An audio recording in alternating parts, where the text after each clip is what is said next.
I am Ferdinand Marcos, and I am the President of the Republic of the Philippines. I stand today on behalf of 110 million Filipinos. Hi everyone, hello universe, it's me again. Guys, mayroon akong upload videos updates. Dahil talamak ang korupsyon sa bansang Pilipinas, dekada na, ano bang dapat parusa sa kanila? No? At ano ba ang dapat nagagawin para mahinto itong pagnanakaw sa kaban ng bayan? So, nung mga panahon ni Pangulong Marcos Sr., buhay na buhay pa ang yung parusang kamatayan. Actually, nung panahon na yan, di ba may parusang mayroon na isang chikwa na pinarusahan sa pamamagitan ng firing squad dahil isang drug lord. So dahil dito mga kababayan, kayo ba ay sang-ayon sa ganitong parusa? Naku po, no? Para kumpleto detalyado, basahin ko po sa inyo. May isang congressman na nag-file ng House Bill para maibalik ang parusang kamatayan sa pamamagitan ng firing squad. Agay! Sabi dito mga kababayan, basahin po natin para kumpleto detalyado. Most Central Luzon ng ating source. A controversial proposal in Congress is drawing strong reaction for its harsh penalty against corruption. Aba, dapat lang. Di ba? Sana ipasa nyo na yan at tuloy-tuloy. Para nang sa ganun mahinto ang pagnanakaw ng pera sa kaban ng bayan. House Bill 6 firing squad for corrupt public official. Gay. Sana pinatupad nyo na noon yan. No, parang sa ganun pag na-convict si Ursula, bagay sa kanya yan. Zamboanga 1st District, ayan, Representative Kemer Adan Olaso has filed House Bill 11211. Naks naman.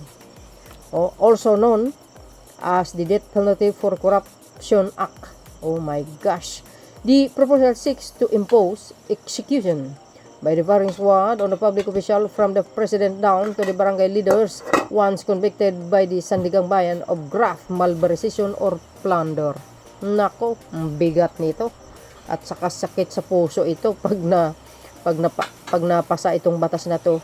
Nako guys, ako, ewan ko.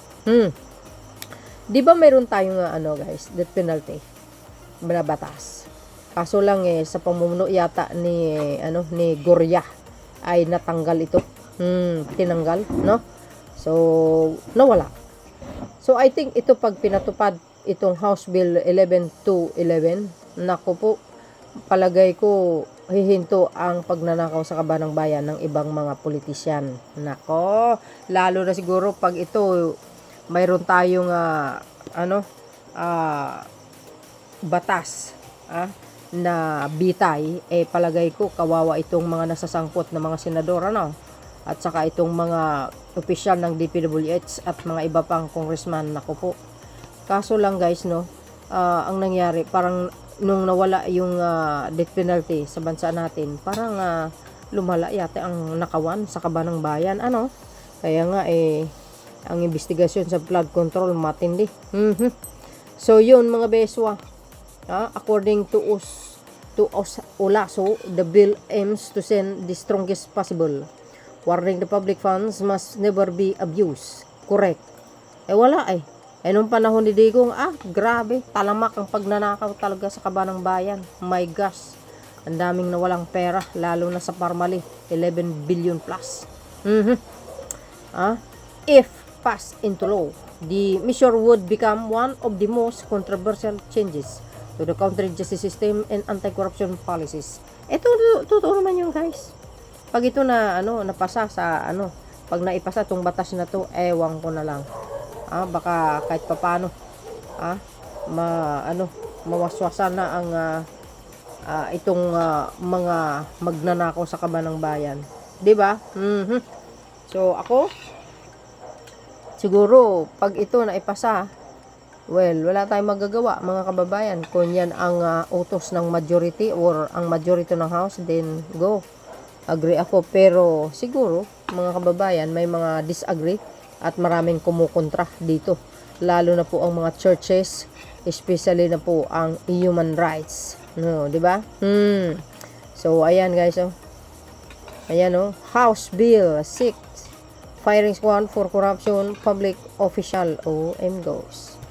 So, para sa akin, kung yan ang maganda, why not? Para matigil ang nakawan sa kabanang bayan. Sabi po ng mga nagko-comment, mga kababayan, ha? Anyway, today is May. May 22, 2026. Ayan, oh. Wow. Okay na. Okay ni na bill mahimong balaod para mag-amping na tanan politiko. Oo nga, para bumait ang mga politiko, wala nang magnanakaw, di ba? I go for it para naman bawasan ang mga buhayang pahirap sa Pilipinas, sa Pilipinas, sa mamayang Pilipino.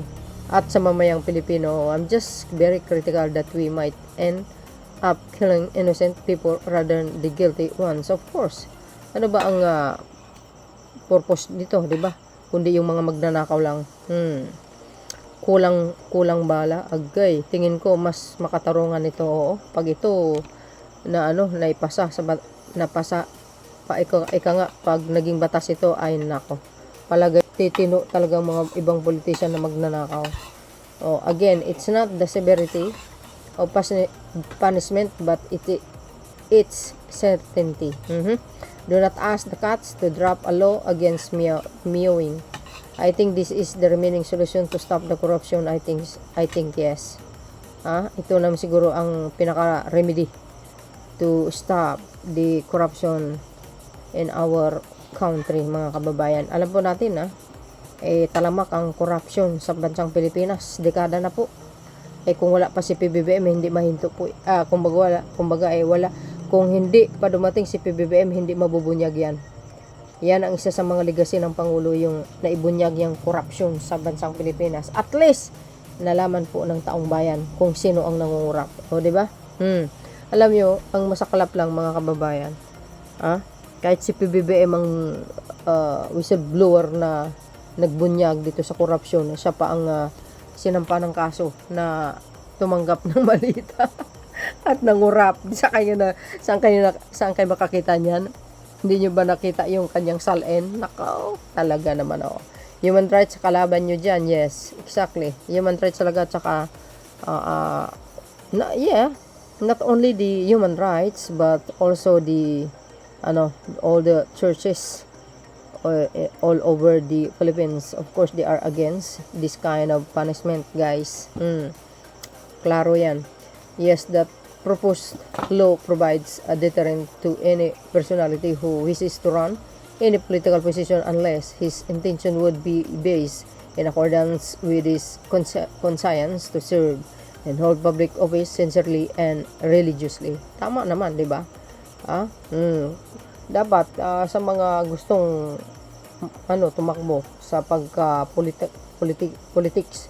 Ika nga, sa mga gustong tumakbo bilang politician o isang mambabata sa kanyang lugar, mag-iingat po kayo. Dapat ang intention inyo is to magtrabaho ng mabuti, di ba? Mag-implement ng mga magagandang proyekto para sa nasasakupan ninyo, hindi yung pagnanakaw. Di ba? Kasi babalikan at babalikan kayo talaga ng karma, sa totoo lang.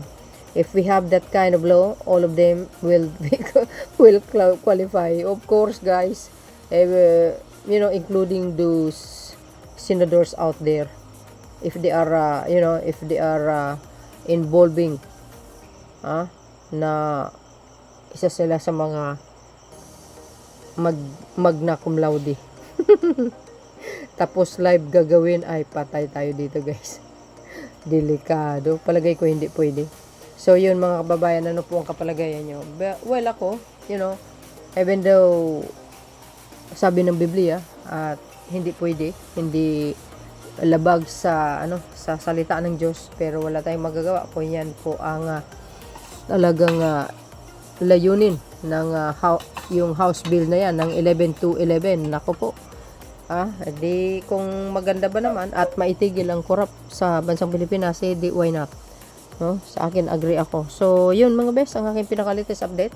Thank you guys for watching. See you again on my next upload. Bye bye bye. Bagus. God bless Philippines. There's more. Follow me and likes. Hit the bell para lagi kayong updates. Okay. Bye everyone. There's more.